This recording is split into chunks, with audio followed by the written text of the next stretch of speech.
What's your favorite scary movie? Be afraid. Be very afraid. See dead people. You're gonna need a bigger boat. Here's Johnny. The power of Christ compels you! The power of Christ compels you! Whatever you do, don't fall asleep. Welcome to Talking Horror with Jamie and Nikisha. Hi, I'm Jamie. And I'm Nikisha, and this is Talking Horror with Jamie. And Nikisha. Where we share our love for spooky things and talk horror through the lens of human behavior. Welcome, everyone. Welcome. And hold on to your asses, because this week we're talking about the 2022 American comedy thriller, Fresh.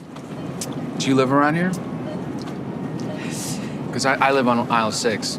I just come to the fruit section to talk to random, very good-looking people that stand near it.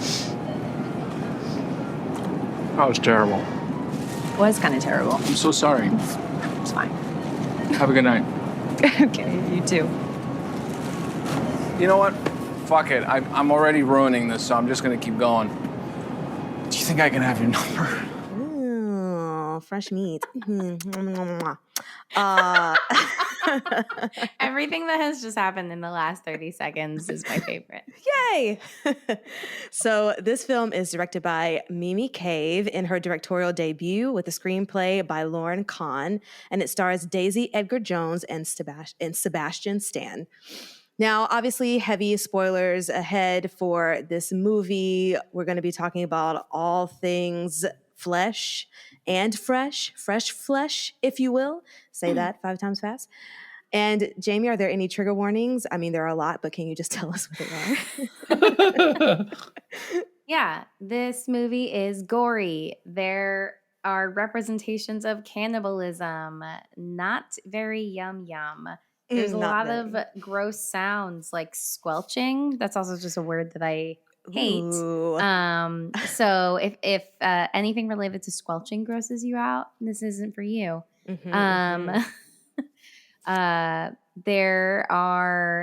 There's sexual activities that take place in this as well.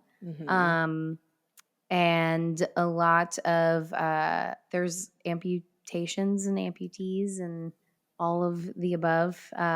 So if any of that is not for you, there's also some drugging that happens, like drugging a drink. So yeah, if any of that meat, if you are a vegetarian, if you're a vegan, this might not be Don't do it for you. Don't do it. It's not a good time. No, this made me question my eating habits.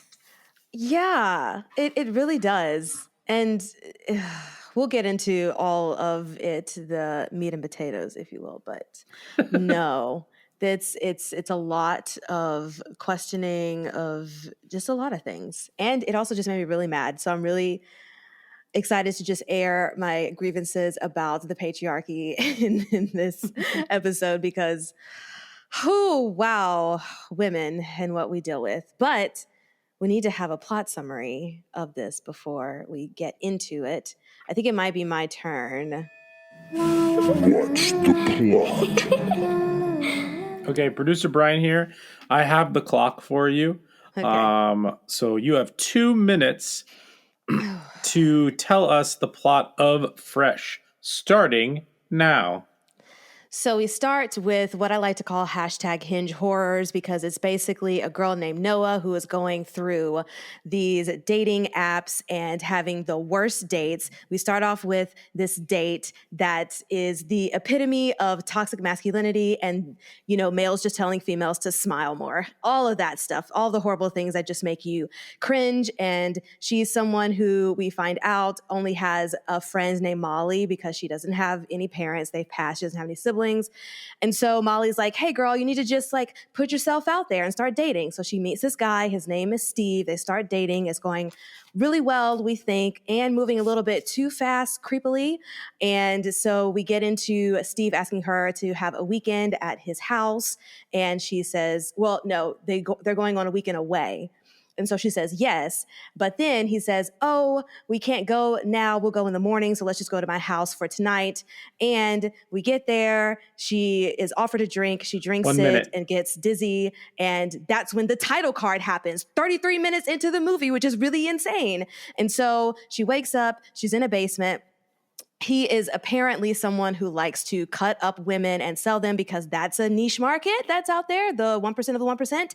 And she tries to escape by just feeding into him and his little desires and his crush on her. So they have a dinner and then they sleep together, but then she bites off his penis, trigger warning, and she manages to escape and she gets her friend. Also, her friend Molly was trying to find her, but then she found he has a wife and kids, and she gets captured too. But then Noah is able to get her friend Molly and get all of them out, and they escape. The wife tries to get to them, but then they kill the wife and they escape, and she has the worst trust trauma ever because what the fuck was all of that?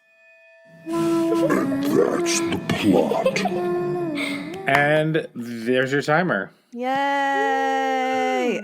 I would also like to mention that the scene where they were boxing, that technique was very terrible, but I'm gonna move past that. So let's get into everything that is fresh.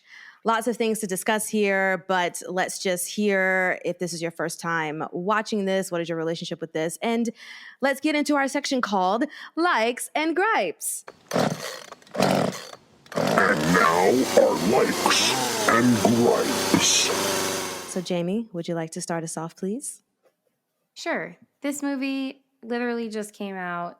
I guess it came out in March, and now we're in April. So, geez.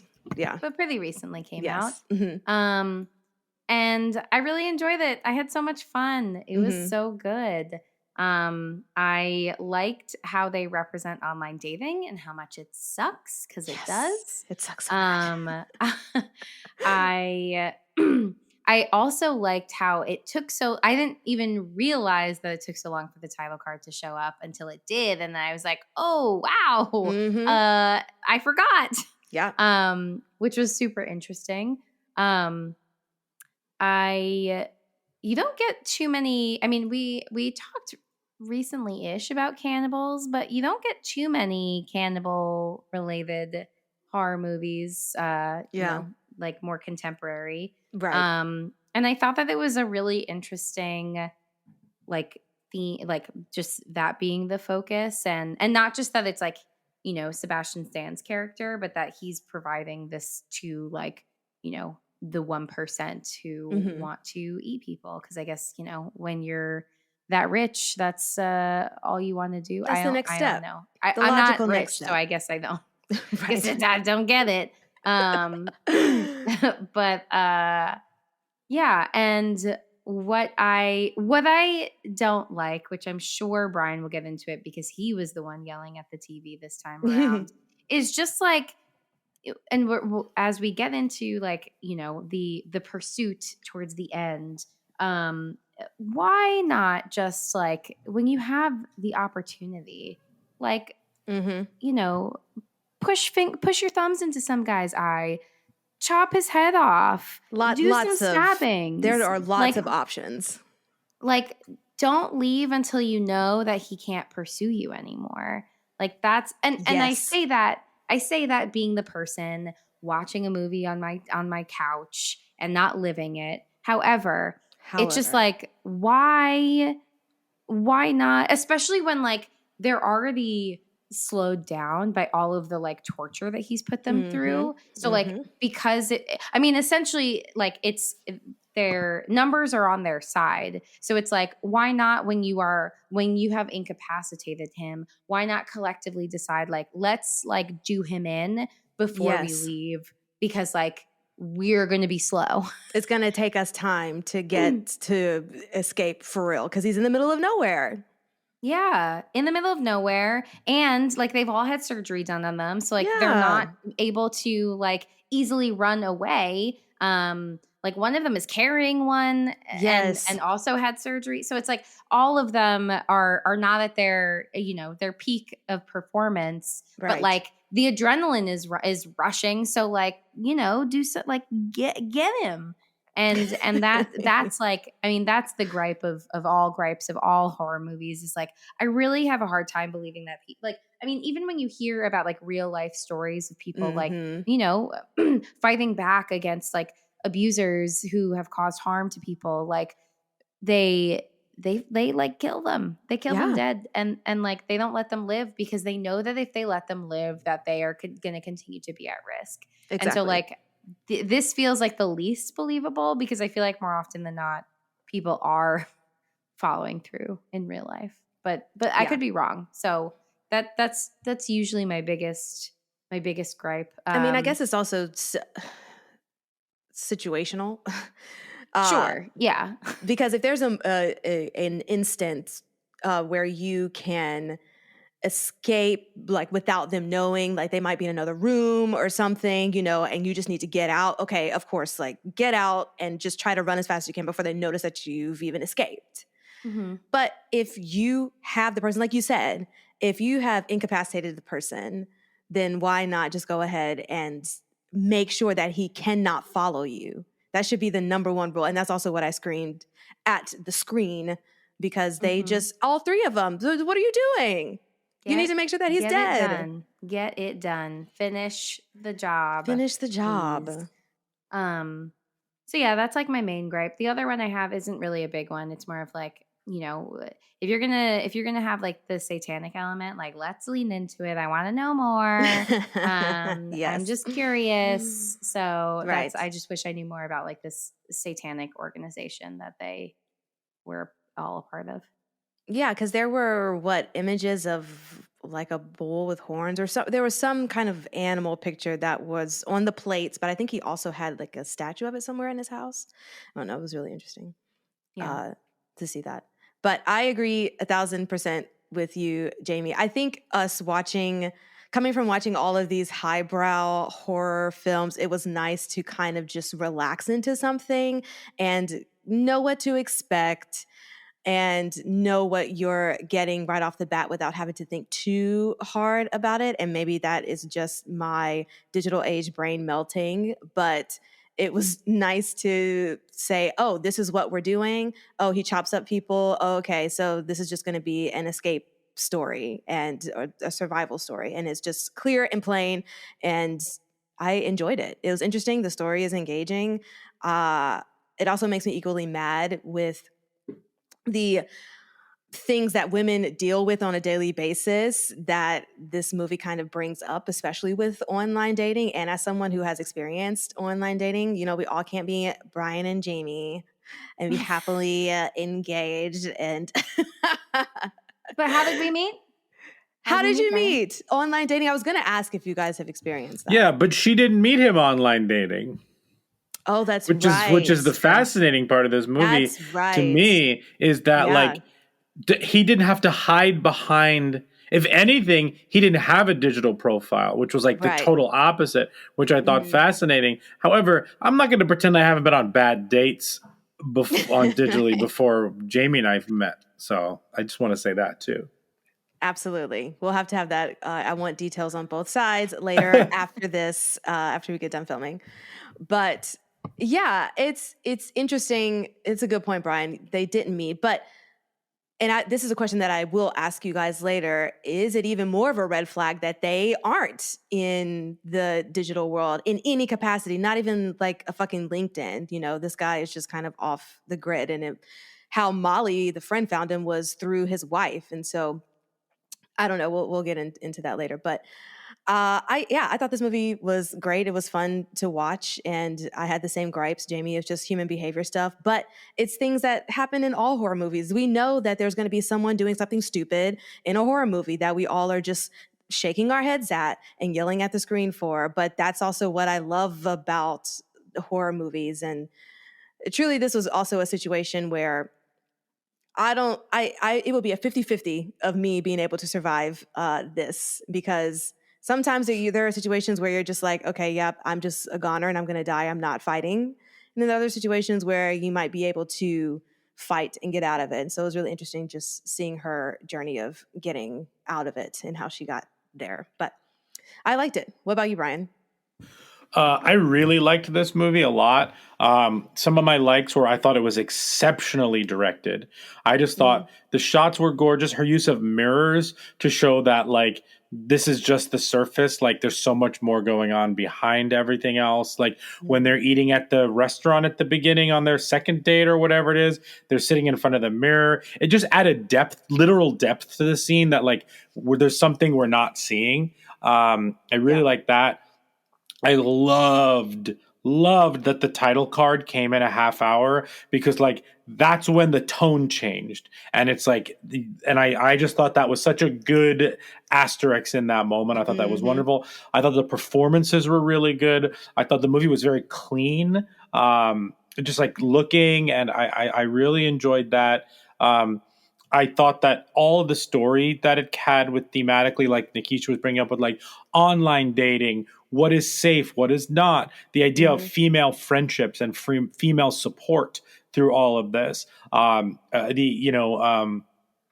you said, toxic masculinity. Also, I'm sure Jamie will get into this, but as someone who has watched a lot of Scrubs and ER, like it is always presented that the surgeons are the assholes, are these like very egotistical people. And I'm fascinated to like talk through that about him.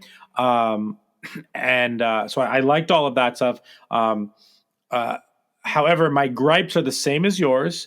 The first gripe I have is even if you take out his knees, like if you are emotionally not ready to kill somebody, and even everything that person has put you through, you are not ready to succumb to that person's level. Like you take out their knees so they can't walk. Like come on. So that's the first thing. There's another gripe is I did not believe that her butt cheeks were gone. I agree. Because her walk, she had a little bit of a limp, but like you need those muscles to walk. One, yes. Two, like she clearly had. It wasn't like she clearly had a butt. That's another gripe. A third gripe is that the movie ended and they were still not safe because that giant man who was a part of the other group was still there. So that's another gripe of mine. The last gripe I have is I don't fully understand why they included the bartender boyfriend coming to the house and then leaving. I don't, maybe it was just for tension that, oh man, they were so close to being saved, but like not. One. Two, maybe it was supposed to show a different side of men where it's like Molly went all the way in terms of like trying to find her and whatnot, and this guy just kind of like gave up like in some ways. So like maybe that's, but I just felt out of place because he just like didn't have a place in it. He was there for information. And I don't know. That's the other thing I had. So those are my gripes. Yeah, I would have liked if they do a sequel. I'm interested. You know, if for whatever reason, I probably would be more about that satanic group or whatever it is. That definitely was interesting to me. Yeah, so that's I really liked this movie a lot.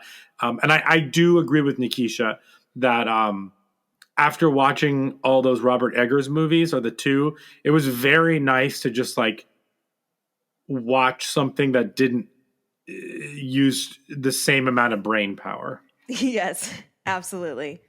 Which is not a bad thing. You need a equal balance of all of it, you know? Yes. So let's just get into it. There's some things that we've already kind of brought up with more specifically human behavior, but some mental health stuff too. So let's get into our section. Brains.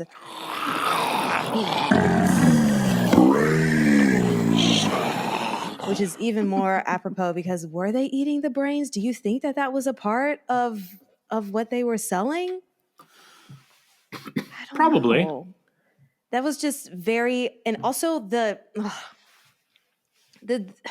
movie is great and it's not scary, but it just has a lot of tension and the gore is just and that entire scene where they were eating like the breast meat was just so unbelievably cringing, and it was just like, this is I can't not look away, but wow, what is happening? But as far as mental health, and we talk about we've already started talking about dating in the digital age, I just want to ask Jamie your opinion as a therapist. Do you feel like people are having more issues with online dating as far as maybe, and I'll speak from my own experience, as far as maybe self-esteem or expectations, even how you present yourself in an app as opposed to how you present yourself in real life? Like, how do you think that has been affecting people? Yeah, I mean, in terms of it being like a bigger problem, I don't know. I think that my perception might be biased because I talk to a lot of people who are like talking about their online dating experiences. But I think that, I think one of the problems is just like volume and instant gratification. Like there's just so many more people that are on here, and like the nature of the apps of like you swipe and you find out immediately if somebody like likes you, but that's like, one quick thrill, and then you have to find out like, do I actually like this person? Like, do we have anything in common? And then you like keep going, like, can I have a conversation with them? Like, are we on the same page? Like, and is talking to them via text or like through the apps anything like talking to them in person? Because like, what's actually like helping you decide if you want to meet with that person or not? So I feel like, and it's just like the number is not consistent. It's always going to get smaller and smaller as you like move through those stages. So like the number of people that you both swipe on, it's not going to equal the number of people you're actually meeting up with, because very true, of a lot of reasons you don't connect with them, that like you're not able to hold a conversation with them, all kinds of things. So I think that makes it difficult, but like, because you're getting connections so quickly, I feel like it messes with our expectations of how long it takes to then find somebody, because it's like, but I'm matching with people actively all the time. And then I learned, I think like a week ago, that you have to pay more money to get more swipes or whatever, which is nuts. And so it's like, let's say you're paying for it. So like, I don't know if that gives you unlimited access to swiping, but it definitely gives you a bigger, like higher number of people you're swiping on. Right. And you're swiping constantly. You might even be getting the matches, but the matches aren't going to equal the number of people you go on dates with, the number of people you go on second dates, third dates with. So it's like, what's going wrong here is like, I think a question that a lot of people are asking, or like they might be internalizing, what's wrong with me? Why are these things not working out? And I think, again, it's like the thing, kind of what you were alluding to. What are you getting on the dating apps? Like you're getting a snippet of who somebody is. Most often it's like the best version of themselves, right? Like people aren't saying like, I'm a dumpster fire, come date me. They're like curating their. So what you're saying is round down when you're on dating apps. But people are, like the people are putting the best version of themselves on there. They're putting their like hottest photos, and hopefully they're real. And and so like your expectations of what you're getting, both in swiping and in connecting, like doesn't always necessarily match up with like reality. So I feel like managing expectations is probably like the biggest key to online dating. And not saying that everybody who's like on there is like, again, a dumpster fire. They're not. I think it's just like, or sometimes Simon you have Levive, the Tinder swindler. Right. Yeah. I mean, there's a lot. I will also say I know of a lot of terrible Tinder experiences, including my own. So like, I know that you have to sift through sometimes the dumpster fires to get to like the people that you are interested in. And like, and that's frustrating because the whole point of the online dating is people don't want to take their time. But even with online dating, it's still not really immediate. You still have to put in the work and the time. So like, it's you might have access to people more easily, right? But that doesn't mean that they're all like top caliber people that like work for you. So you still have to sift through and put in that time. And so like that's something that I talk to people about all the time. And like it sucks.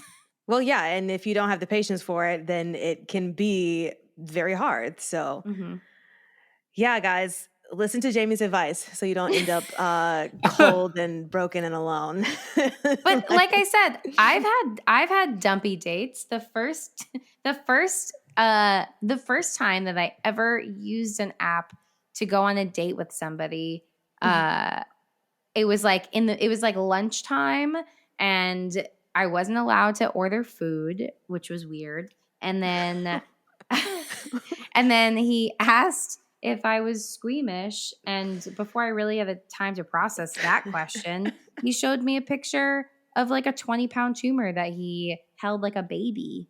What? And he was I guess I missed the part where he was a surgical resident, which I think brings this whole conversation full circle. Yes. But yeah, he was a surgical resident, and he was doing his residency, and it was like his first week in like the surgery thing, and he was responsible for holding the fat flaps while they removed this 20-pound tumor, and then he got to take a picture with the 20-pound tumor and showed it to me. And I will admit I ghosted this person, and I, maybe I'm not proud of ghosting somebody, but I was just like, I don't want to be continue here anymore. with this thing. Yeah, he offered me a ride home, and I was like, oh my God, I can't let this person know where I live. Yeah. That brings up, 80 million questions just popped in my head, and thoughts / questions.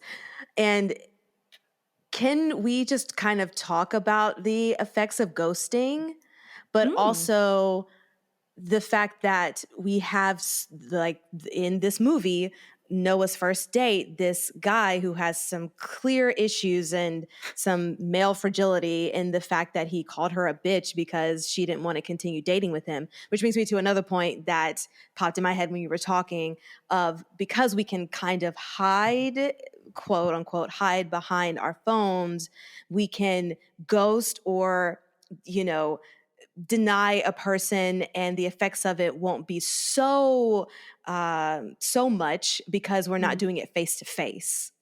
And I think that's something that just kind of leans itself to the behaviors in how we date, because we don't have to face a lot of things face to face.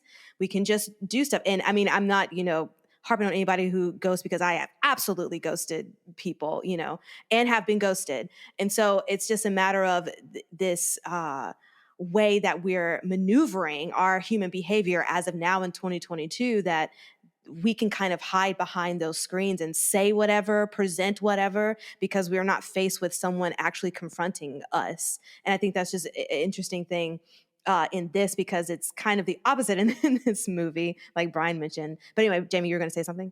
Oh yeah, I was going to say, I learned of a new thing that's like, now it's moved on. I think people are still ghosting people, but now there's a new one. I think it's called zombieing, where you essentially, like, you don't fully let the conversation die, but you're just like very disengaged in the conversation. Okay. I was like, oh, I'm writing that down and I'm going to reference this. Absolutely. Yeah. So maybe just giving one-word responses, or, you're just like you're clearly not into the conversation, but like you're still responding. Zombieing. Brains. Thought that was appropriate as well. Wow. Yes. Well, yeah. Can you talk to us, Jamie, just a little bit about, how ghosting can kind of affect people in a way? Yeah. It sucks to be ghosted. It sucks, yeah. I think it's like, it's really challenging, because you have the piece of like wanting to be transparent around feelings, but also the fear of rejecting someone, the fear of rejection in general. Yeah. And like what that means for different people, because for some people, like, a lot of time in a past work life, a lot of times like that fear of rejection can lead to like something very unsafe. Like, people, I think people, especially like woman talk about, fear of men and rejecting a man can lead to a really, really terrible circumstance, like death. And so I think that fear drives like decisions, like deciding to ghost someone, because like the goal is to get out of an in-person face-to-face situation so that you're then able to just like disengage. Absolutely. And I think it's, I think it's really brave to be upfront and transparent around like feelings and saying like, hey, I don't think that we're on the same page. Like, I just don't think, I'm the best fit for, I don't think that I'm like attracted to you. Right. However, it's verbalized, but like, I think, it's really scary because like ultimately we don't know how the other person is going to react. And I think a lot of fear drives, the decision to ghost somebody, or like it could be much less malicious and could just be like, some people are really kind of going through the dating pool and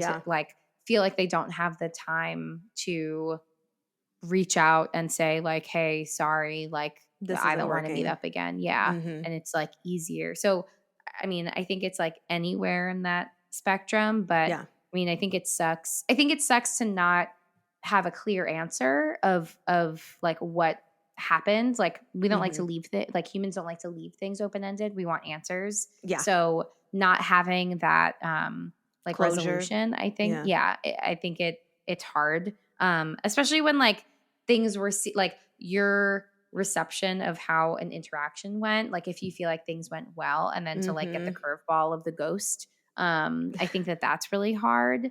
So I think if someone's harder to read, I think that can be particularly painful.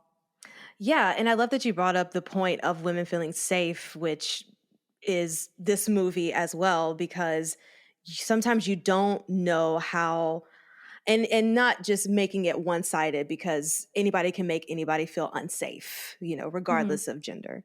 But in this instance with this movie, we see a lot of the effects of females not feeling safe. We see Noah walking home to her car, or walking to her car from the date, and a man is following her, and she gets her keys because she thinks that something could happen because she's in a dark alley. And, it's just interesting you talking about ghosting in relation to women's safety, because that can be a big part of it. You don't know how people are going to react to something. And especially the first guy that you went on a date with called her a bitch for no reason. We don't know how aggressive people can be. And so sometimes, and not justifying anything, but if you feel unsafe and ghosting is the option, so that you don't have to put yourself in a situation or a predicament where you get in trouble. Maybe not necessarily getting captured by someone who sells your body parts, but it can still be something that's unsafe. Hopefully that is not what the situation is, but like. Exactly. Yes. You do what you got to do. Right. And to continue on in this conversation, because again, lots of things with females and the patriarchy, but there's a conversation that Molly and Noah have, I think, when they're doing their terrible boxing about, I'm just not going to get over it, because now that I know, you just can't not know. Okay. Sure. But no, it's funny that you bring that up, because when I was watching the movie with Jamie, in my head, I was like, Nikisha's going to talk about this scene. I know she is. Yes.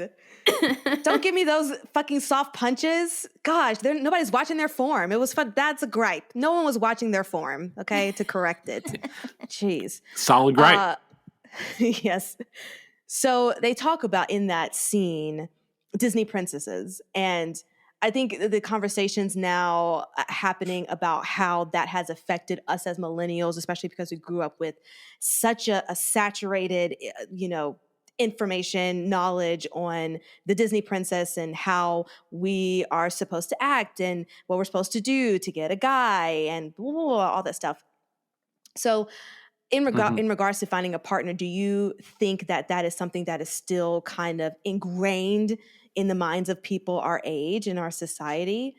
Do you have conversations with people about that, not making too much money or being the household wife? And I guess it's also, I also have these thoughts in my brain because I watch, Bridgerton or The Gilded Age, and that's just how, even though it's portrayed for drama, but that's how the world worked. We needed to have a guy in order to be able to do the things that we wanted to do. So do you think, I guess my question is, that the Disney princess kind of thing perpetuates that stereotype, or do you feel like it's just a movie? I think that there's definitely still like expectations, societal expectations and stereotypes that are perpetuated in dating. And it's something that I also talk to clients about all the time. Even if it's not Disney princesses, I still think that like there are expectations that people, or like pressure that people have in navigating the dating field, and like who are they expected to end up with? Like who's the person they're going to bring home to their parents? Right. Whether like, and I think that also goes into both attraction, but like part of that because of messages that are being passed down, but also, like, are there things like when you're on dating apps, are there things that you feel like you're like, I don't think I want to date somebody who like has this job, like I will admit that I 1000% did that.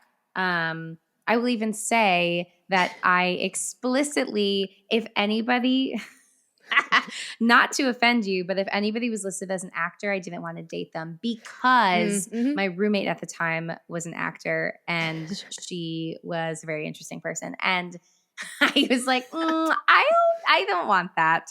That's fair. I mean, as an actress, I don't think I want to date an actor. So yes. So she got half of her wish with me. Right. Yeah. Then I was like, oh shit, I didn't know. Like, did I mess up? Right. You got it just right, girl. You did it. I was duped, but it worked out. Whoa.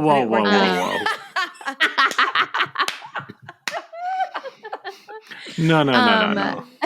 Fantastic. I love when we can have these conversations, Jamie. It just does my heart so good. But no, I mean, I really like, I think that there's definitely like, or expectations from parents, and rules, or like the individuals that people will date, but they don't see serious long-term, in quotes, relationships. Absolutely. With them. Yeah. And like, I think, so like, whether it's like the Disney princess, like, I mean, Ariel is a dummy. She's like the dumbest. Like I love what they say. Like, you're going to leave the whole damn sea for this man. Yes. Like, what's wrong with you? But not only does she do that, but worse, she gives up her voice. That is the worst. That is so much worse, in my opinion, than leaving the sea. Because at least you have like the earth, and you can like, leave this dude, right? This schmo. But like your voice, no, not your voice. Exactly, man. Bad. It's so funny too, because like I always think about when I was a kid. Obviously, you identify with Ariel, but as an adult, you're like, no, you dummy. You're like a baby. You're making a terrible decision. Absolutely. It's so funny that like the perspective shifts and you're like, oh no, I'm siding with King Triton. Right. Exactly. Or, you get a little bit of Ursula in you, it's whatever you grow up with and become, but just not Ariel, please. Let's just not go there. So here's a question. We talk a lot in Talking Horror about the lead character and them being susceptible to danger because of their vulnerability. And so Noah, in this instance, she doesn't have any parents. Her parents died. She doesn't have any siblings. And those are the kinds of girls that Steve is attacking. But it leads me to a question about her dating journey without having any kind of representation of a relationship in her life. So can we just talk about kind of the effects that can have when someone doesn't have any kind of relationship model, as opposed to maybe even having a bad relationship model, and how they navigate in the world due to those circumstances? Yeah, that's a really good question because a lot of times I talk with folks just about like how we use our past experiences to like inform us, but not necessarily like dictate our present and future. Mm-hmm. And so like what happens if you don't have that experience, and how do you like know what to reference if you don't have a frame of reference, so to speak. And I think like, something that I'll talk to folks about is other relationship dynamics. Like she does have a very close best friend that she loves. Like we hear them express affection for each other throughout this movie. This girl literally like gets herself trapped trying to find her best friend and is like doing whatever she can. So like even if you don't have the familial relationship because like both of your parents died and so you didn't necessarily see them together and you haven't had any other dating experiences, like do you have any other relationships? Because like there's still a lot of skills to navigate any other relationship, a friendship that is still like comparable to a romantic relationship. Like how do you build trust with your friend? Like how do you and your friend communicate? Like all of those things I think are all like similar things that we apply to romantic relationships. So so that's usually like the first place that I try to go to. And then like if truly it's somebody who has had like no social interactions, which I would say is pretty not like impossible, but like I don't see that as often. You know, even if you don't have any frame of reference, like how do you at least live in the moment to like take in the experience as it comes? And then like if there's something that truly doesn't sit right with you, like trust your gut. Even if you don't know, trust it, baby. Trust it. Even if you don't know, like, oh, this has never happened to me before. Is this good or bad? Like you also have your own intuition to you know, like you're picking up on social cues and like other things. If something makes you uncomfortable, like, you know, why, like you are not obligated to stay in anything that makes you uncomfortable. So, so like that then would kind of be like what I would encourage people to hone in on is like your own kind of like internal compass of like, is this cool with me? Like, am I okay with this? Is this servicing if you're me? not like, yeah, exactly. Because if you're not, then like, please cut and run. Exactly. And you have every right to, and you don't owe anyone anything. So get out of there if you need to get out of there. Just like that bartender guy said. He said, fuck this, Black people die in movies. I'm out. That's what he did. And you just keep moving on, you know? Let's talk about Steve. Man. Or what was his name? What did he say when he was with his wife? Brendan or something? Yeah. Brendan.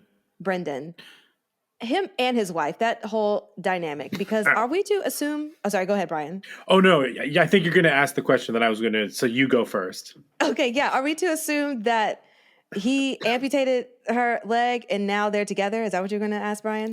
Yeah, that's my thought. So I have a couple of things. I think that, you know, we might talk about Stockholm Syndrome a little bit. And it seemed like women that he fell in love with or liked got good treatment. Maybe that is the first one, or he fell in love with her. Obviously, we don't know the backstory there, but she obviously has an allegiance to him because at the end, actually, this is a part when Jamie screamed at the television when the wife attacked Noah. Yeah, Jamie was screaming like, why are people so stupid? Like, just like this, like women have to stick together, like that type of thing. Like that was almost one of the more disappointing, scary things. Not disappointing about the movie, but disappointing that the movie wants you to feel that way. That like she didn't even have a turn. Like that just like it's always disappointing to watch. That I guess is the question. Is the point? But yeah, I do think that like. That was a part of the whole situation, 100%, definitely. It's just wild. Yeah, and like maybe I don't think that he was still a surgeon. I think that like I think that like he was a surgeon and then like left to like do all this stuff. Maybe he was let go. Maybe he was like let go or whatever it is. But the point I'm making is that like I'm wondering if like. When they met, he was a surgeon, and then she was in on the fact that like they were going to go do this full time or whatever the case may be. But that's a whole backstory we don't know about. But yes, I personally do believe that like it kind of was a Noah situation in some ways. Okay. So with Steve, are we to assume, and Jamie, let's get into the sociopath, psychopath moment, because it seems like he is experiencing some type of emotion and feeling and maybe a little bit of empathy. Maybe it's just because he likes Noah, but how would you categorize him in that sense? And maybe his wife as well, as far as either being kind of in the category, or maybe it's not even either one of them. What are your thoughts? Yeah, I don't know. Like, well, the first thing that you said of like, is he experiencing empathy?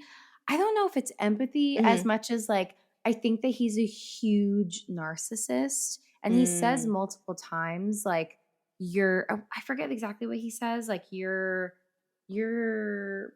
don't know if he calls her broken or like weird or like something like messed that. up. Yeah, he's like, you're messed up like me. Mm-hmm. And so like I think that he sees some of himself in her. I don't think it's empathy.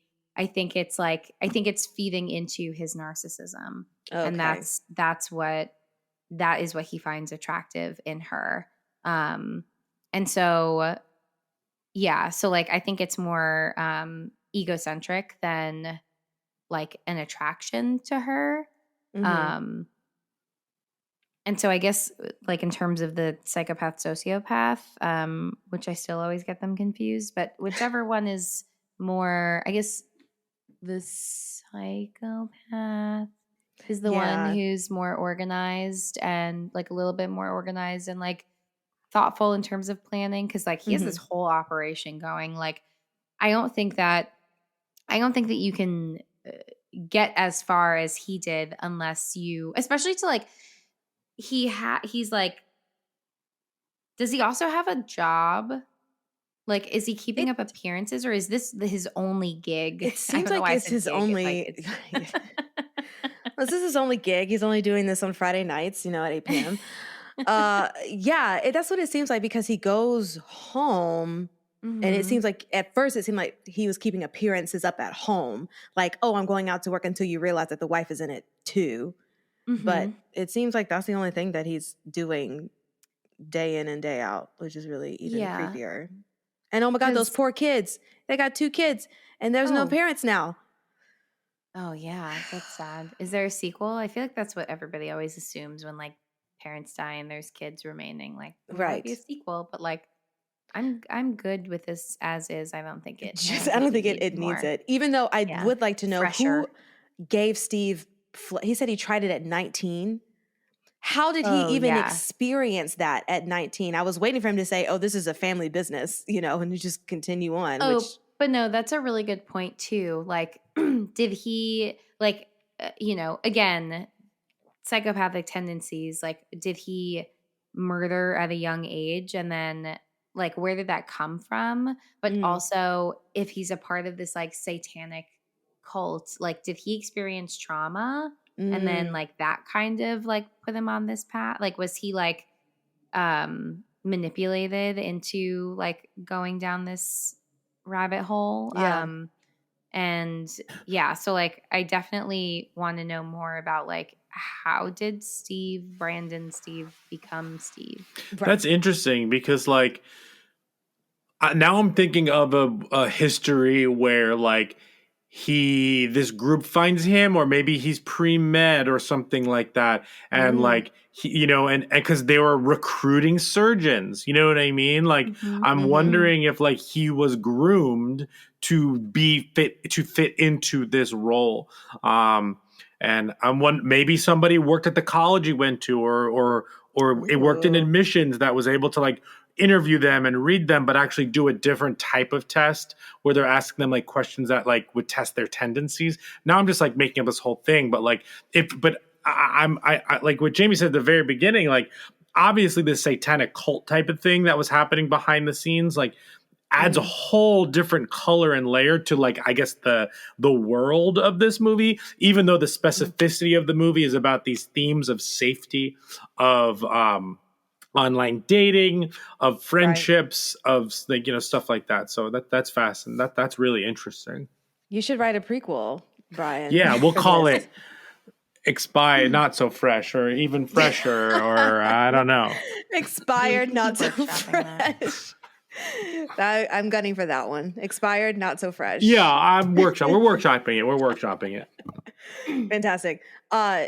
Two things. First, Jamie, the only reference that I have for the difference between psycho and sociopath will always be Scream, and thinking of Shaggy as the sociopath who just follows along and Billy as being the psychopath who then psychopath. Yep. But it's only because of this podcast and our conversations. That's the only way that I will remember the difference between sociopath and That's good. psychopath. Yeah. I mean, hey, that means you learned, and that's all. That's all we can do. All we can do is our best. So we're doing our best. Yes. So I forgot about that. We're just doing our best here. So I have a question when it comes to Stockholm Syndrome. I was reading that Stockholm Syndrome is not actually like a diagnosable thing. It's just like a known thing. Obviously, I've seen it in movies like some James Bond films, but like Die Another Day. But I guess my question. Oh no, sorry. It's in The World Is Not Enough. The World Is Not Enough. With Sophie Marceau's character and Robert Carlyle. But that's besides the point. My question for you is like, obviously she was kind of like playing into the Stockholm Syndrome aspect of things in some ways so that she could like turn on him in the way that she did. I guess we could talk about this in two ways. One, like, if we could talk about the psychological ramifications of a Stockholm Syndrome type of situation, which it seems like maybe his wife had. And then two, I guess, like, talk about like what you really, and maybe Nikisha can talk about this in terms of like the acting choices and stuff like that, what you have to do to pretend something that you're disgusted by in order to kind of get what you want. Because like, she obviously she had forks and knives in her hand. She could have just quickly like poked his eyes out or something like that. But the whole plan was to get him alone in the bedroom so that she could, you know, take a chunk of his flesh, if you will. Obviously that's symbolic of like what we're watching this whole time. But like, I guess let's talk about those two things. So if we'll start with Stockholm Syndrome, if you don't mind. Yeah, can you give a general definition for the general public, please? And then you go into all of it. Thank you. Yeah. So Stockholm Syndrome is a response to being held captive and forming like a bond or a connection and sympathizing with your captor. And so apparently the name comes from a 1973 bank robbery incident in Stockholm, Sweden. There was a 6-day standoff with police, and many of the bank employees started to like grow sympathetic towards the bank robbers. And then after they were set free, some of the employees refused to testify against the bank robbers in court and even raised money for their defense. Wow. Okay. So that's super interesting. So it's essentially like positive feelings towards their captors or abusers and having sympathy for their behaviors, and negative feeling towards like the antagonizing figures like the police or other authority. But it's also like connected to trauma. So like this can be connected. You've brought up trauma bonding a few times. This can be connected to that. It can be connected to learned helplessness, which is like the where like, you know, over time you believe that like any effort to kind of change the course of what's happening to you, you feel like there's no point essentially, and you just like kind of accept situations as they are. So that's Stockholm Syndrome. And now I forgot what the other actual question about Stockholm Syndrome was. But Brian, you had a question in relation to the wife. Brian. Oh, I don't know. We could just talk about that. I don't really have a specific question. I just want to talk about Stockholm Syndrome and like, do we think that's what the wife was a part of? How did she play? How did Noah play into the idea of Stockholm Syndrome to free herself? I don't know if I mean, maybe that's what she was playing into, but I do think, again, like, because of his ego, that is what helped her survive. And I think she was like playing into that because he's a narcissist, and like all of these other clues about like he's treating her special for whatever reason. So like lean into that in order to save yourself. Oh, you had asked like, why didn't she just like grab forks and like stab him in his flesh? And I think like, oh, sorry. Yes, I definitely think it's more like story wise. They just wanted her to take a bite out of him. But like, I guess would that have been too dangerous to do it at dinner? I guess that was my question. Maybe if she distracted him by like knocking a glass off. I get it, it's the script, but I'm just curious. I mean, I think that it was way more intentional to get him. I think that she knew that she wanted to like get the keys and save everyone. And I think she was trying to think of like what would give her enough time to do that. And also get him like, it makes sense that she would try to get him into the bedroom because she wanted him in a vulnerable position. I hear you in terms of the story and taking a bite out of him, but I think more specifically, like I'm under the assumption that like her thinking was like, if I get him in a vulnerable position, it will take him longer to like catch up and try to stop me. Sure. So like, and to actually get the keys, like he wasn't gonna he was gonna have to be like partially nude in order for her to like get access to the keys. And like, so by getting him to like take his pants off, like that's how you get access to the keys. So I think like she was plotting like, how do I get him to do that? And he's like doing all of these things and like, and the fact that they had already had sex. And so like, I think that she kind of figured out, like, I think I can get one over on him. Right. Cause he like, wasn't sexually. having sex with the other one. With other anyone girls. else. Yeah. He wasn't giving them gifts. He hadn't had sex with any of the other girls. And he got them. She got the magazines, and the note was in there that like, oh, if you're getting this means he likes you. So I think that she was trying to use that to her advantage, and why she like intentionally did all of that, because then she was able to like try to lock the door at least temporarily, slow him down by biting him in his nether regions, and unlocking all of the doors. And I think also the plan was solidified when he revealed the trophies behind the picture, because I think it was the trophies, but also the phones, and specifically her best friend's phone. Right. And that was like this plan is going on tonight. Right. She couldn't take any risks at all because it needed to. That's a good point. Yeah. So I think like all of that, like I think that she had been plotting it, but then kind of everything fell into place that night, especially like it's also like, okay, why is he showing me his trophies? And the fact that she wasn't even on there, which she made note of. Like he's keeping her stuff to himself. Like there's something about her. Again, I think it's all ego and narcissism, but like something about her that he finds favorable. And again, like it makes me assume that like this is something similar that happened with his wife, except like unlike Noah, I'm under the assumption that it's more of a Stockholm Syndrome thing where like she like she's in this business with him and seems to like there's no verbalizing of this, but like there's definitely her reflection in the mirror and like pulling her skin back, and like and the fact, I mean,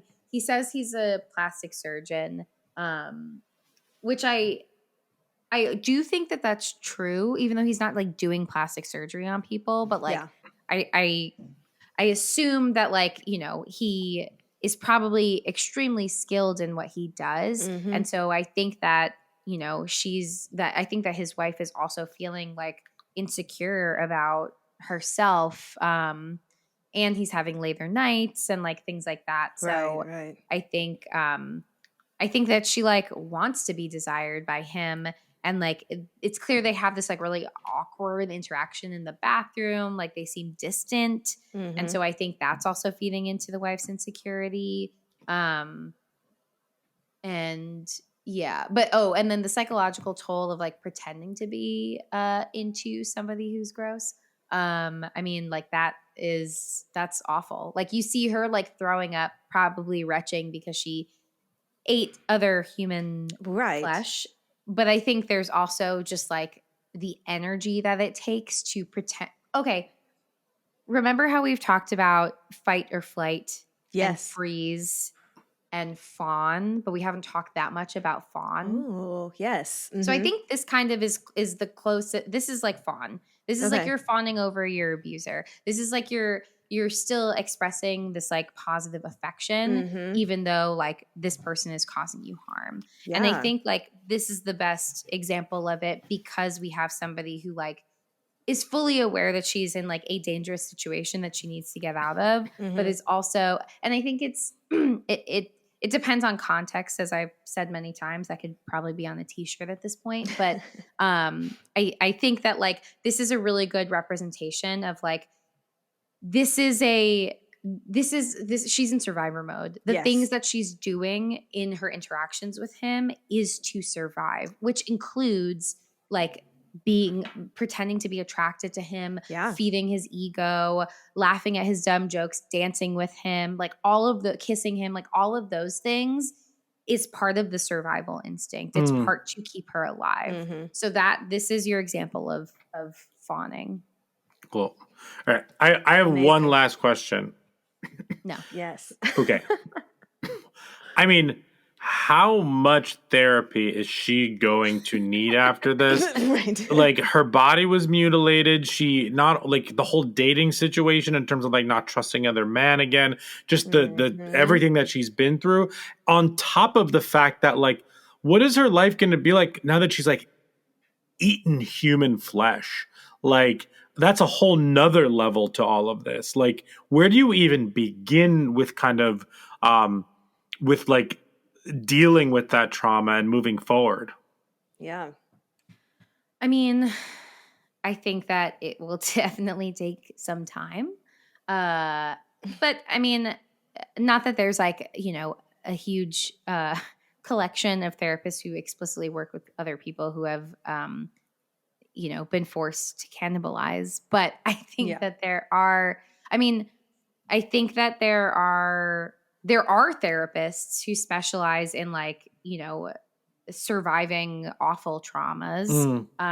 There's like all kinds of, EMDR, eye movement desensitization and reprocessing, which is a mouthful to say, is like a great therapy modality for trauma and like helping people like, like process the trauma that's in their past, but like not let the reaction to that trauma be at the same level as if you were like re-experiencing it. Yeah. And so like that's one example, but like, yeah, I think like definitely finding a trauma specialist. But like I'm sure that you can probably find like even slightly more specific of like, held in captivity or like other like survivors of like very extreme circumstances. Survivors of like different abuse. There's loads of therapists. So like I think that she hopefully like she wants to connect with a therapist. Yes. and yeah, so that she can like start to process the wild situation that she found herself in. But yeah, I think like it will take a really long time. I imagine that like there's also survivor's guilt to work through. Like not everybody survived. I forget the name of the third person. Was it Marissa? Penny? Melissa? No, oh. Penny was alive the whole time. The third woman who was like singing. Oh, Melissa. Yeah. Yeah. Who like doesn't end up surviving. And like that was, I think, was that not who the meatballs were? Yeah, it's one of the meals. One of the latter meals was Well, Melissa. no, the meatball was Hope. Yeah. Oh, yeah. The liver pate. The liver pate was Melissa, and he never explicitly says who the breast was, but I'm pretty sure it was Molly. Pretty sure too, because she's always clutching her chest when they escape. But also he makes a comment of how like she's familiar with it, that they kind of like brush by. He says, I forget what the line is, but he says something in there like about that. But that's before she knows that he has Molly. Right. But yeah, I'm that was my guess there. Crazy. Yeah. But yeah, so I imagine like, I mean, not only like, you know, being forced to cannibalize, but also like survivor's guilt and like having, you know, sort of met one of the other victims and then her end up having to eat her is incredibly traumatic. So yeah, I imagine that that's like a component of it too. That's wild. Also, a lot of great information. Therapy. What was the first thing that you said that was a long title? Oh, EMDR, eye movement, desensitization, and reprocessing. Desensitization and reprocessing. Fantastic. It's like a really hot therapy right now. Ooh, trending. It's like super, It's very like Hansel. It's so hot right now. It's so hot right now. It's so hot. Yeah, it involves like recalling distressing traumatic experiences while doing what's called like bilateral stimulation. So it's either like following somebody's fingers and moving your eyes back and forth, or tapping each side of your body. Okay. And it's like the tapping or the eye to eye movement is supposed to represent like, you know, when you're in REM sleep and your eyes are moving back and forth and like your brain is like processing stuff. So it's supposed to like replicate that while you're also like forcing to remember traumatic experiences and then trying to shift into like what's a like positive belief that you would prefer to believe than like whatever the trauma has left you believing. Wow. Well, on that note, I mean, we've learned so much on this episode. I don't have any more questions because you just gave some fantastic things for us. Bam. Like it's fantastic. I'm good. Brian, do you have any other questions? No, but I one thing from like 25 minutes ago, I did want to say that I do think it's a red flag if somebody does not have a digital footprint. Okay. Interesting. If you can't stalk them. Yeah. Did you stalk me? Tell everyone now. No, I tried not to before any dates. Afterwards, I would, but before the first date, I wouldn't. So you stalked me after the first date. I honestly do not remember. He already knew it was love at first sight, Jamie. He was just ready, committed. I don't remember. I almost didn't go on the third date with Brian because he took my umbrella on the second date and kept walking around with it like a cane. And I was like, this is too much. I need this to stop. We were in Barcade and I was like walking around like a fancy businessman with a cane with her umbrella. That's fantastic. See, you just never know, ladies. You got to just, ladies and gentlemen, you just got to take the time to get to know people. And some things, Jamie didn't know that she would be with an actor, half actor. Yeah, exactly. And here we are. On that second date, she probably knew. Yeah. Oh, but if you were going to be a cannibal, what body part would you start with?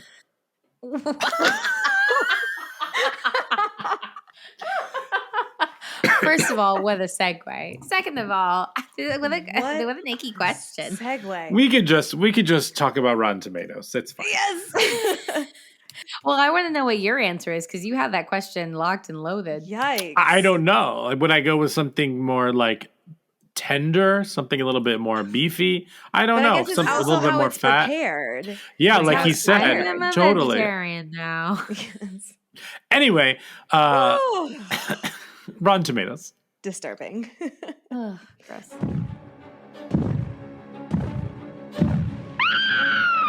It's the Rotten Tomatoes game. I'm going to say 75. I feel like it's a middle ground, kind of. I'm going to say 83. Okay. Fresh, guess what? Is fresh on Rotten Tomatoes. Yay! And it has an 81%. Work. Ooh. Nice. As gripping as it is upsetting, Fresh makes a provocative meal out of the horror of modern dating. Yeah. I would also say that like this movie was upsetting in a lot of points, but it never got to the point where like I had to like pause or look away. Somehow it makes it enjoyable and engaging enough that I was never like cringing at it, if that makes sense. Like, if anyone else has seen, well, no, we'll get to that suggestions. Cool. Should we do the 4 S's? Absolutely. Yeses to the S's. Skull, scare, shakes, and suggestions. The Talking Horrors 4 S's. Okay, we have the 4 S's, which are skulls, scares, shakes, and suggestions. It's kind of how we rate the movie. Let's start with skulls. Skulls is how it handles mental health and human behavior. Let's 1 through 10. Nikisha, let's start with you. You're thinking. I see you thinking. Yeah, I'm thinking because I was debating between 5 or 6, mostly because I rate these high if we can have good conversations about them. And this brings up a lot of good things. The reason I would give it a little lower is because of the dumb decisions that we've talked about that they've made. So yeah, I'll give it a 5. I'll give it a 5. Jamie? I'll give it a 6. Even though they make the dumb decisions, it's like only at the end. And I feel like for the most part throughout the movie, they're making like pretty sound, realistic decisions. Yes. Yeah, I'm going to go with 6. I think there are dumb decisions. It's a horror movie, so I'll give it a pass. But also, like, it's at a very high, tense time, so I would give it a pass in a way. But I would give it a 6. I just thought that up until that very end, I never questioned if that's how he would be acting, if that's how she would be acting, if that's how the friend would be acting. Honestly, even the gripe I had with the bartender leaving and stuff like that. Like, I think all of his decisions were totally within the context of what was happening. So I'm going to give that one a 6. The only thing that, and I would say to the end of the movie was when she went back for her cell phone. And that's really what made me mad because Molly already had her cell phone. You only need one for right now. Why do you go back? But I mean, I guess it's good that the wife is also dead now. So fair. Anyway, yes. Yay. Yeah, huzzah. All right. Scares. Was this scary to you? 1 through 10. What do you think, Nikisha? It wasn't scary as it was just gross. So I'll give it a 4. Cool. Jamie? Yeah, I'll also give it a 4. Gross, but like very unsettling. There were definitely tense moments. It got super tense at the end. And because like it just felt like he was unpredictable, like from what we were learning about him. And so like that just kept making it creepier and creepier. Sure. So, yeah. So creepy. I'm also going to go with a 4 for the same reasons. All right. Shakes. How much going to shake this off? Nikisha? Oh, I'll give it a 6. I liked it a lot. It's going to stay with me. Cool. Jamie? Yeah, I'm definitely still thinking about it. I still want to like talk to people about it. I think I will also give it a 6. I'm going to give it a 7. This is one I would totally suggest to people. I had a great time watching it. It was energizing in some ways. Yes. But I was digging it. All right, suggestions. What are you going to suggest? The minute that I saw women locked up in a basement, it made me think of Split. Sure. So that's what I'm going to suggest. All right. Jamie? I have 2. And I can't remember. I feel like one has been recommended in the past, Crimson Peak. Sure. Yeah. Yeah, I can't remember. But then, and I guess I can't remember if either of these have, but the other one I have is Fear. Fear. With Reese Witherspoon and Mark Wahlberg, and he plays a boyfriend that he's scary. He's a creepy guy. Got it. Okay. And he's like, it's like a very unhealthy relationship. And he's very scary. Cool. Scary. I've never seen that one. I haven't either. Reminds me of Sleeping with the Enemy. That's what it came out like 1996. Yeah, it's old. I have 3 suggestions, all in totally different places. The first one is Room, just in terms of what somebody psychologically has to deal with after being trapped for a significant amount of time and undergoing abuse, both mental and physical. Not so much like a horror movie as much as a psychological kind of drama.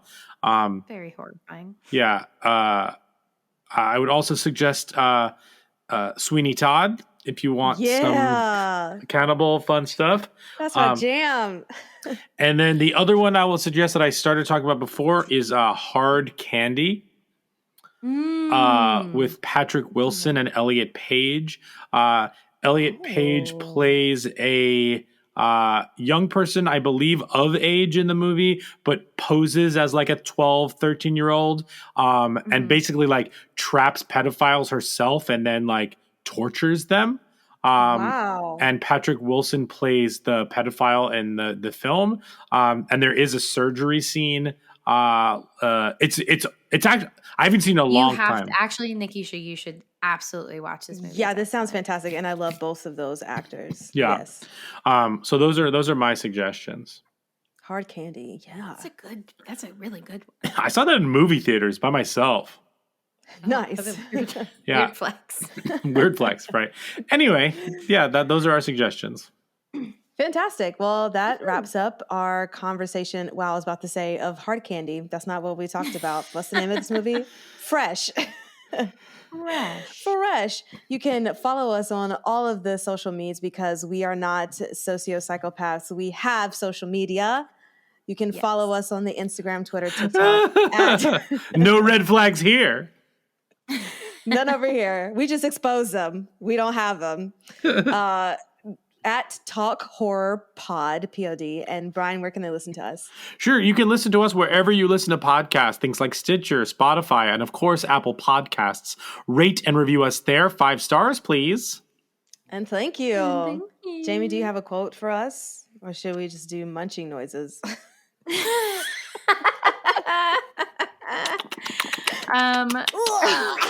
It's so gross. It's so gross. Oh man, why did we do that? Fantastic. I'm looking for something good. This movie was getting good reviews. I'm really happy that it was as good as people said it was. And I don't think this was overhyped at all, too. I feel like when a new horror movie comes out that people just like love and you watch it like this was fine, like I felt like this like was firing on all cylinders of the exact level it was supposed to be on, if that makes sense. Yeah. Absolutely. Wait, I'm sorry. Can I ask one last question? I didn't ask any questions, so I'm going to ask a question. Yeah. If somebody texted you before a first date and said, FYI, this place is cash only, would you be upset? That's a great question. This is really not for me. I would never do that. Sorry. I would never do that. I would absolutely never do that. If I was inviting the person to a cash-only restaurant, I would 100% be paying. I like paying. And Jamie will know, like, even when we're out with friends for drinks, I like treating people. So, like, I would that would never be something that was texted. Never. I also don't care about, like, going Dutch. And, like, that is also something that we do often. Yeah, absolutely. Like, I don't, like, that doesn't bother me. It doesn't bother me either, but if we are going to go Dutch, let's go to a place that takes cards, and then we can just in that moment decide, yeah, we're just splitting it, instead of now the expectation is that I'm paying for my own meal to a place that you invited me to.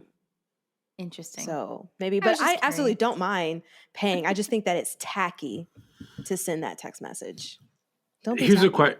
So something that I'm also thinking about is even if you're totally foregoing Dutch, you're totally fine paying, like that doesn't matter to you.